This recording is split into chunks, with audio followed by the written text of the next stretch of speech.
जगदम्बे माते की। सबसे पहले मैं धन्यवाद करना चाहूंगा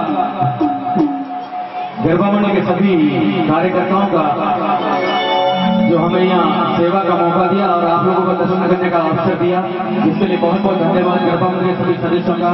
एक बार गरबा मंडल के सदस्यों के लिए जोरदार तालियां हो जाए, दोनों हाथ खड़े करके बोलिए जगदम्बे मां।